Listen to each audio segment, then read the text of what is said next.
네, 지난주 우리나라에서 처음 발병했던 아프리카 돼지열병 ASF 잠잠한가 했더니 오늘 경기도 김포에서 다시 의심 신고가 접수됐습니다.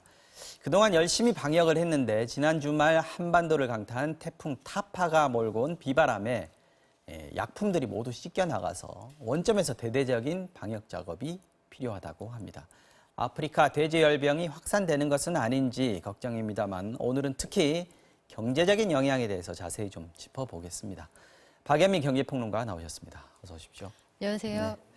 자, 아직 의심 신고이긴 합니다만 농장주가 오늘 어미돼지 4마리가 유산 증상을 보인다. 이렇게 신고를 했습니다.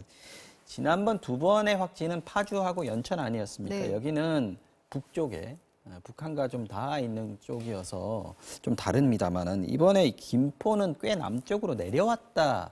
이런 생각을 할 수 있을 것 같아요. 그래서 더 걱정이네요. 그렇죠. 네. 그리고 김포라는 지역의 특성이 소위 말하는 한수 이남이고요. 그렇죠. 한강 이남. 앞서 말씀하신 쪽은 한강 이북 지역인데다가 네. 이 한강 이남으로 내려온다는 건 어떤 의미가 있냐면 김포 지역에 대해서 확진 판정은 오늘 늦게쯤 내려질 것으로 보이는데 네. 만약에 여기가 정말로 그 아프리카 돼지열병이 확산된 것으로 나타난다 하면 충청도까지도 번질 수 있다는 얘기가 되거든요. 바로 그냥 네. 이어진다는 거예요. 그런데 충청도가 우리나라 양돈업계에서 왜 중요하냐? 충남은 우리나라에서 돼지를 가장 많이 기르는 지역입니다. 그렇군요. 그리고 충북의 경우에는 국내에서 돼지 도축을 가장 많이 하는 지역이기 때문에 도축을. 네. 만약에 충청도 지역까지 뚫린다 하면 실질적으로 밥상 물가에 영향을 미칠 수도 있고요.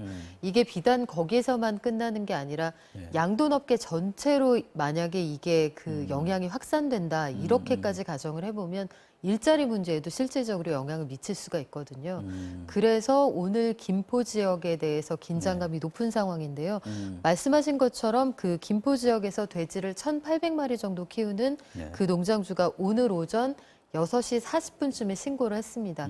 어미 돼지들이 유산의 조짐을 보이고 있다 해서 여기에 대해서 지금 조사를 벌이고 있고요. 긴급 방역 조치는 이루어졌습니다만 저녁에 확진 판정이 어떻게 나올지 좀 긴장감을 가지고 지켜봐야 하는 상황입니다. 유산 증상도 돼지열병의 어떤 증상 중에 하나인가 봐요. 그 전에 확진됐던 곳들 보면은 그야말로 죽었지 않습니까? 사료를 잘 안 먹다가 죽었다 이렇게 돼 있었는데 다양하게 증상이 나타나는 것으로 알려져 있는데요. 침을 흘린다든지 돼지가 고열을 보인다든지 그로 인해서 파급되는 현상으로서 유산의 징후까지 나타날 수 있다고 합니다. 확진 판정 안 났으면 좋겠는데 네. 걱정이네요, 진짜.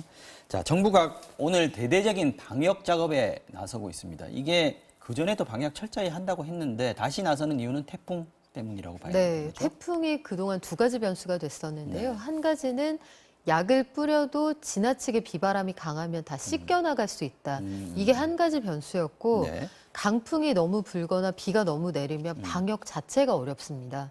해서 그 태풍이라는 변수가 2가지 측면에서 아주 문제가 됐었는데 태풍의 영향권에서 벗어났으니 이제 다시 한번 일제 소독을 하자 해서 정부가 오늘을 전국 일제 소독의 날로 지정을 했고요. 전국에서 이 군대에서 사용하는 제독 차량까지 다 동원을 해서 할 수 있는 모든 걸 다 하고 있다. 이렇게 보시면 되는 상황이고 농장주들도 적극적으로 협조를 하셔야 되는 게 이게 비단 그 축산 농가에서 가지고 있는 그 양돈하는 시설뿐만 아니라 그 밖에 그 근처에 있는 농장비들 이런 것들까지 꼼꼼하게 소독을 해주셔야 한다고 합니다. 자, 지금 일단 확진이 되면 주변 한 3km 반경에 있는 농장들까지 다 살처분을 지금 해야 되는 상황 아니겠습니까? 네, 지금 그래서 처음에 확진 판정이 난 그 파주 연천 지역 일대에선 반경 7km 이내에서 7km였나요? 그 전부 다 전수 조사를 했고요. 그래서 살처분도 마친 상황인데 이번에 김포도 걱정이 된다 이런 얘기가 나왔던 것은 중점 관리 지역인 확진 판정 농장으로부터 각각 그 떨어져 있는 거리가 멀지 않아요. 파주 농장으로부터는 약 13.7km 떨어져 있고요. 그러니까 굉장히 가까운 거리죠, 사실은. 강은 넘어왔지만 거리상으로는 가깝군요. 가깝죠. 연천에서는 한 50km 이내니까 조금 거리가 있습니다만 그래서 혹여나 여기에서 발병을 하고 전국으로 확산할까 그걸 걱정하는 거거든요. 근데 현재까지는 긴장감을 가지고 지켜보는 상황입니다. 아까 말씀하실 때 이제 충북, 충남으로 네. 확진이 번지게 되면 ASF가 번지게 되면 실질적인 가격 피해가 커질 것이다라고 네. 예상을 하셨는데 그렇다면 지금 현재는 좀 괜찮다라는 말씀인가요? 어떻습니까? 지금 지난주에 그 경매 가격을 보면요. 16일에서 17일 요 하루 사이에 돼지고기 경매 가격이 30%가 뛰었습니다. 그랬죠. 첫날이죠. 네, 첫날에 이렇게 시장에 충격이 있었는데 20일 날까지 경매 시장이 열렸거든요. 네. 20일 날은 전날 대비 한 13% 정도 가격이 뛰었으니까 상승폭 자체는 그 폭은 줄어들고 폭은 있다. 좀 줄어들고 있는 상황이에요. 그리고 또 한 가지가 네. 돼지고기나 뭐 닭고기 등등에서 이런 축산물류는 비축량이 있거든요. 이게 지난주 17일에 우리나라에서 처음으로 발병을 했다는 소식 전해드리고 나서 아직까지 일주일이 흐르지 않았잖아요. 그렇죠. 그러니까 보통은 대형마트나 대형 도매업체들이 일주일치는 비축을 해둡니다. 냉장고 안에. 그러면 발병 이전 돼지고기 도축해 놓은 것이 일주일 정도 있으니까 이게 완충제 역할을 할 수가 있고요. 그렇죠. 다만 이제 가정은 매점 매석이 없다는 가정하에 쟁여놓고 네, 있다가 창고에 쟁여놓고 올랐을 때 푼다는 그런 그 소위 가격 장난질이 없다는 가정하에 그렇습니다. 그리고 또 한 가지는 뭐냐면 지난해하고 비교할 때 돼지고기 가격이 사실 그 기준 자체는 좀 떨어져 있는 상황이었어요. 8월 물가 전해드릴 때 말씀드렸는데 네. 작년 8월하고 올해 8월하고 돼지고기 가격을 비교해 보면 10% 이상 낮은 상황이었습니다. 아, 왜- 처음 시작할 때가 네, 그랬다는 시작할 거군요. 때가요. 네. 왜냐하면 생산량이 지난해보다 훨씬 늘었거든요. 아. 지난해 기록적인 폭염이 있었기 때문에 폐사율이 자연 폐사율이 높았고요. 그것도 일종의 쿠션 효과를 그렇죠. 그래서 그런 것들이 어느 정도 완충 효과를 가지고 있는 상황이었으니까 이번 주를 만약에 잘 넘긴다, 추가로 확산되지 않는다, 이렇게 본다면 앞으로 2주 안에 이 상황이 종료될 경우에는 소비자 물가에 큰 영향은 없을 것으로 보입니다. 지금 저희들도 그렇고 정부도 그렇고 학자들도 그렇고 네. 인체에는 아무 영향이 없다 계속해서 강조를 하고 네. 있는데 실제 소비의 변화 조짐이 좀 있습니까? 어떤가요? 지금까지는 아직까지 뚜렷하게 나타나고 있지는 않은데 이 자영업 하시는 분들은 요게 피부로 느껴지시는 것 같아요. 식당 하시는 분. 네, 소비자들이 일반적으로 약간 꺼려진다라고 생각을 하실 수 있지만 지금 시간이 아직 일주일도 흐르지 않았단 말이죠. 그러면 소비량이 실제로 얼마나 줄어들었느냐 이게 통계로 잡히기는 좀 이른 시간입니다. 그런데 지난주 금요일에 이 돼지고기 가지고 장사하시는 한 체인 영업점 사장님 만나봤더니 16일, 17일 지나면서 경매가가 30% 뛰었잖아요. 맞아요. 네. 그러면 지난주를 기점으로 해서 돼지고기 들여와서 팔 때 본전이 됐다는 거예요. 그러니까 들어오는 가격이 크게 뛰었기 때문에. 그런데 재료값이 높아져서 재료값 자체가 높아진 상황에서 손님이 떨어진다 하면 이번 주부터는 적자로 돌아설 수 있다 이런 그럼요. 얘기를 하시더라고요. 그러니까 자영업 하시는 분들은 우리가 조류독감 때 닭갈비집 안 가잖아요, 한동안. 그런 식으로 인식이 퍼지기 때문에 그 영향은 좀 있는 것 같고요. 아직까지 소비자들이 지갑을 닫았느냐, 이건 한 달 정도 지나봐야 알 것 같습니다. 지금 이게 뭐 돼지 농가 우리가 직접적으로 네. 보고 있으니까 화면에도 뭐 돼지 농가 얘기들 많이 나오고 하지만 실제 돼지 관련된 양돈 산업이라는 게 굉장히 규모가 크더군요. 그렇죠. 규모가 이번 크죠. 사태 때문에 영향을 받는 산업계도 굉장히 많다라고 봐야겠네요. 사실 그 가축을 키워서 도축해서 판매한다는 거는 굉장히 큰 생태계인데요. 사료부터 시작해서 네. 가축을 기르는 그 장비들이 있을 거고요. 실질적으로 가축을 기르고 이걸 유통하는 유통업자들, 네. 도축하는 업자들, 그리고 도소매, 그리고 그 창고업이 있을 거고 네. 굉장히 큰 유통망이 있습니다. 나아가서는 수출하는 것까지 영향을 미칠 수가 있는데요. 그렇죠. 과거에 대만의 사례를 보면 우리가 대만만큼 돼지고기를 많이 먹지는 않습니다만 우리가 1년 동안 소비하는 돼지고기 소비량이 1인당 25kg 정도 되거든요. 네. 대만의 경우에는 한때 가장 많이 먹을 때 90년대 후반에 한 사람당 소비량이 45kg 정도 됐어요. 정말 많이 먹네요. 중국 사람들에게는 돼지고기가 거의 그 주식과 같거든요. 그래서 중국에서는 조금 이따 말씀드리겠지만 네. 절양평천하라는 얘기가 있습니다.